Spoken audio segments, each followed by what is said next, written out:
All right, we've completed your medical assessment and we've arrived at a risk-benefit balance assessment for you to have surgery. That's favorable, so you're on the surgery schedule. Despite all that, I still need to go over the risks that come with a laparoscopic sleeve gastrectomy. So I'm going to talk about that right now. When we do the operation, we do it laparoscopically. We make little incisions, we do the operation on the inside with a camera. All that's favorable for avoiding some post-operative problems, some post-operative downtime and pain, and some long-term problems like wound infections and hernias. When you're asleep, we're going to put a solid rubber tube down into the stomach through the mouth. The anesthesiologist does that. And that's a sizing tube for the sleeve, because the sleeve's really not something we wrap around the stomach. The sleeve is simply narrowing down the stomach. Once the tube is in place, we'll go up alongside it with a surgical stapler, which seals and divides the stomach, and we're going to take this section out. That represents the majority of the stomach.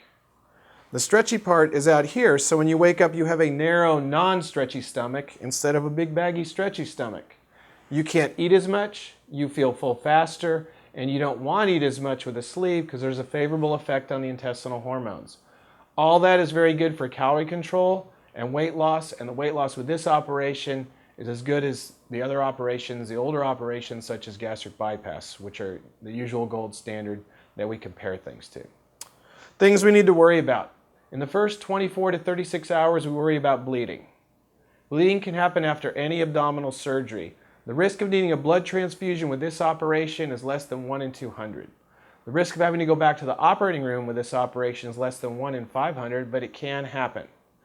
You're going to stay overnight one night, and we're going to check your vital signs, and the main reason to do that is to watch for signs of bleeding.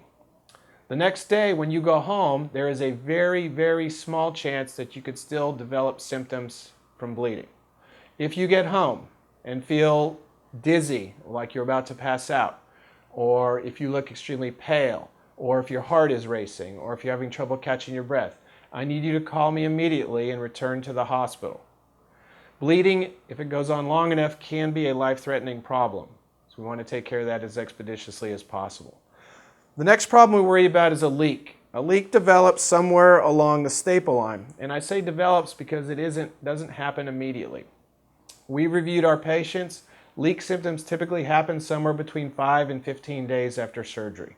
So when you go home, I'm going to give you a card that has a list of symptoms on it with our phone number. If any of those things happen, I need you to call me immediately.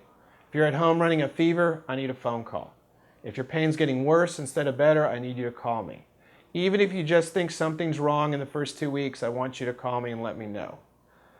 A leak can be a life-threatening problem as well, and if we let it go on too long, it can be a major problem. If we catch it early, it becomes a medium problem that's easier to deal with.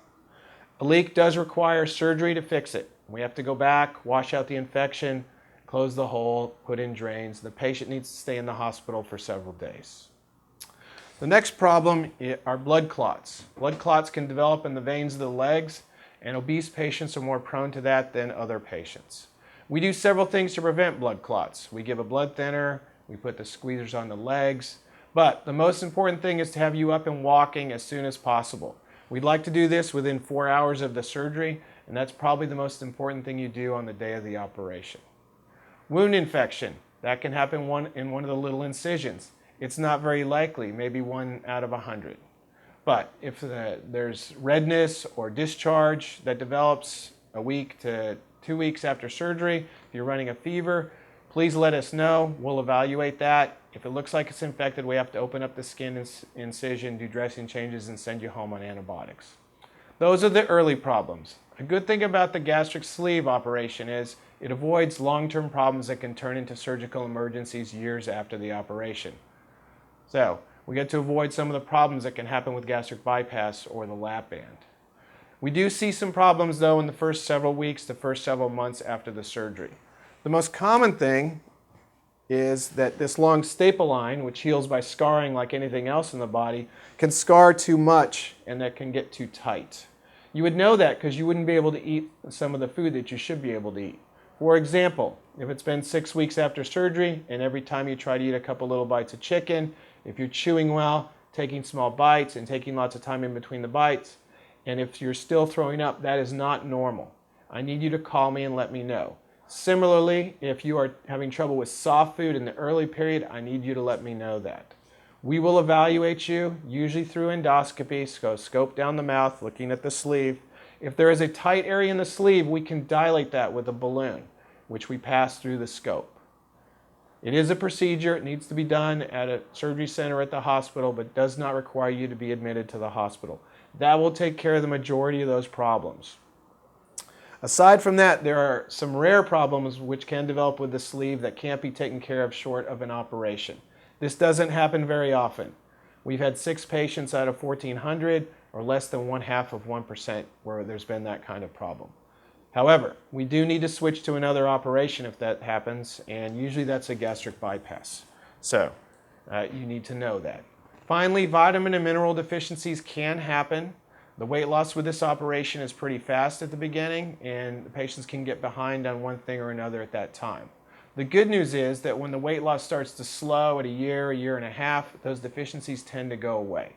We generally will just give a replacement and recheck your lab values in about 3 months.